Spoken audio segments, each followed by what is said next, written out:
now we are in our local movie theater. Well, it's pretty hard not to notice. But anyway, we are in our local movie theater for 2 reasons. Number 1, we figured this be a great place to shoot this review because this setting kind of relates to the theme of today's game, and that is movie license games. Movie license games.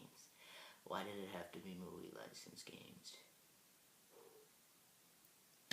That's not to say they're all bad. We had GoldenEye on the N64 Classic, among many others, such as Alien 3, which a lot of people consider to be better than the movie. I don't know why, because I like Alien 3, the movie.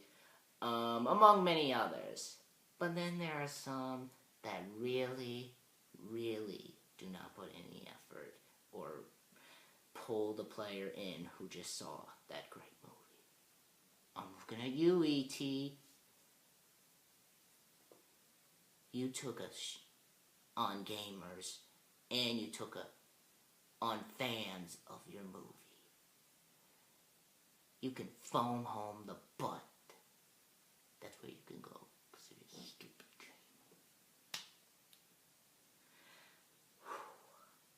Anyway, the second reason we are here is because in a couple weeks, we are finally going to get to see Spider-Man on the big screen for the first time. Yep, that is right. The web slinger, after 25 years, is finally getting his motion picture debut.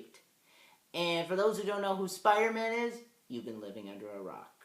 He started back in 1967 by creator Stan Lee, who is a god in comics, who brought Spider-Man to life after he was thinking about creating a new superhero and saw a fly on the wall, and he started to think Mothman, this, that. But then he finally came across a Spider-Man because it sounded threatening and it sounded cool.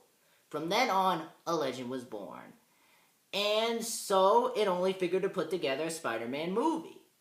However, that was tricky because we didn't have the technology back then, and on top of that, scripts were passed down from director to director. Directors turned it down. One of them was David Fincher, who wanted to avoid the death of Gwen Stacy, the comic, but the studio disagreed. And finally, Sam Raimi came in, director of Evil Dead and Darkman. He picked up the pieces and said, hey, I'm going to bring Spider-Man to life. And he promises an accurate and blowing good time at the movies. And from what I've seen of the trailers, this movie looks awesome. Literally, the special effects looks awesome. The casting choices are good. I know a lot of people are in the middle on Tobey Maguire because I'm willing to give him a try. I'm pretty sure he'll do fine. But for those wondering if I'm a fan of Spider-Man, yes, I am.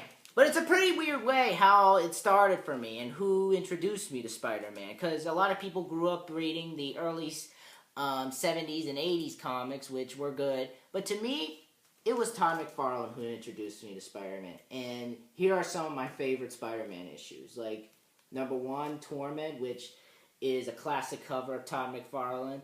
And this would later be implemented on the Spawn issue 8 cover. And that's probably another reason why I appreciate Todd McFarlane is because of the character Spawn, and I still read the Spawn comics. I know a lot of people are complaining that's going downhill, but the movie itself wasn't that bad. Definitely does a great job with both this and Spawn, but he's just a fantastic writer and drawer, and it's easy to see that through his comics. Here's another one, and this is like a 5-parter because this is part 1, part 2, part 3, and 4, and 5, all of which where he's fighting the lizard, and it's definitely a bloody issue. I cannot believe how bloody this was. Todd McFarlane did a fantastic job adding this atmospheric and really monstrous lizard into this story. He just did a fantastic job bringing the lizard to life. I think he gave him a really gritty feel.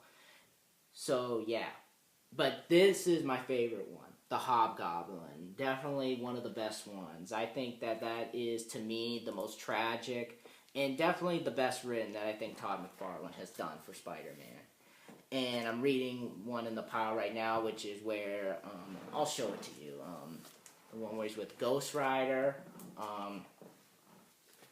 Definitely think Todd McFarlane does the best Spider-Man covers, to me that is.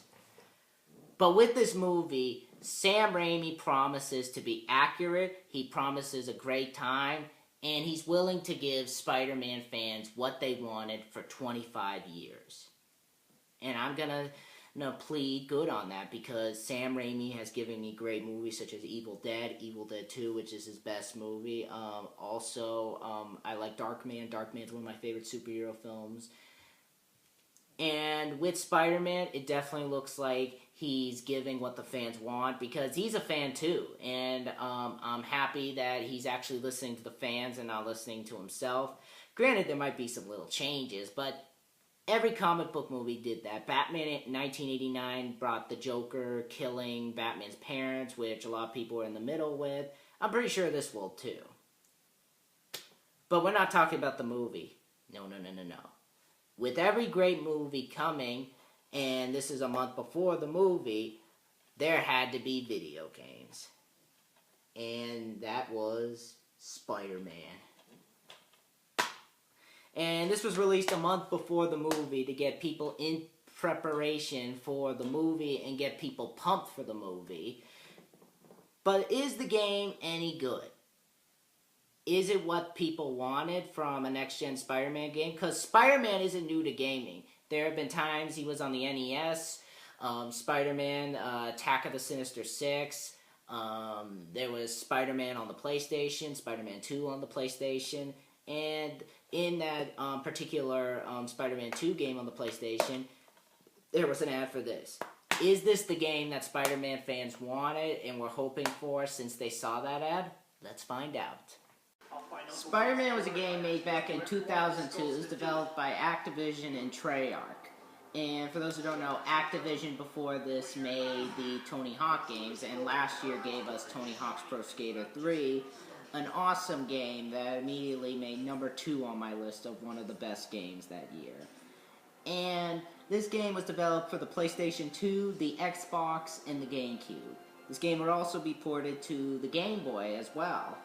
But that version is different from these versions.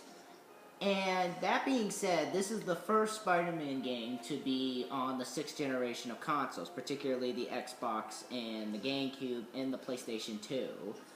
And also, along with that, this is the first Spider-Man game to be based off the upcoming movie that I already talked a heck a lot about in the opening. And this game was made a month before the film's release to get people who were going to see the film in preparation. And to tell you the truth, when I first heard about this game, I was kind of like, towards it. Seeing as how Treyarch, a company that I didn't know about, and Activision were taking a hand in the game, and Activision around that time would be doing Tony Hawk's Pro Skater 4, it made me wonder if they were going to put any effort into it, because as you guys know, I have a very love-hate relationship with movie license games. Some can be good, and some can be bad. It depends. Now, where does that put Spider-Man? Is it good, is it bad, or is it even ugly?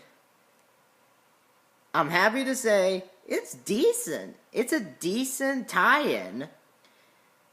This game makes me even more impatient for the movie. I'm really excited to see the movie now after playing this game. Which is something that a lot of movie license games don't really do nowadays. They don't make me want to go see the movie because of how bad the game is. Because it makes me think, is the movie going to be that bad? No, this is not one of them. This is a great little game. Granted, it does have its problems, but what game doesn't? And this is probably one of the better movie license games I think I've played. And probably, to me, the best Spider-Man game on the PlayStation 2. Why do I like this game so much? Let's find out. Now, the story itself is very simple. In fact, if you have read a Spider-Man comic, nothing needs to be said. In fact, the game follows half the plot of the movie, as well as adds some stuff in. But for those who are getting ready to see the movie or don't know Spider-Man at all, basically, this game and comics and movie follow Peter Parker, who's seen as an outcast of the school due to his nerd appearance, his nerdy personality, and is just considered to be the lowest of the low. However, he wants to be seen as something more than just this nerd. However, the one girl who sees more to him, Mary Jane, he has eyes for. And basically, one day while on a class field trip, he gets bitten by a radioactive spider, which the scientists in that place were working on. And basically, he passes out when he gets home, and next morning he wakes up, he's gone through changes, he's able to stick to things, and basically, his vision's better, and he's also able to shoot webs. And the game kind of starts, I think, in the middle of the movie. I could be wrong, but it starts with Uncle Ben getting killed and the wrestling ring, which I know is going to have Macho Man Randy Savage in that scene. But basically, it starts in the middle of the film, I think. I don't know. I'll have to see when I watch it again. But anyway, it starts in the middle, and you start with getting the guy who killed Uncle Ben, and then the story kind of goes into the plot of the movie. But they add a few things. Like, I do know, like, someone tweeted this out, that there's a couple scenes with him, like, showing, like, a montage of him as Spider-Man. And it kind of is in the middle of that, the game, and then after kind of like those particular scenes, or levels, I should say, you kind of go into the plot of the movie more.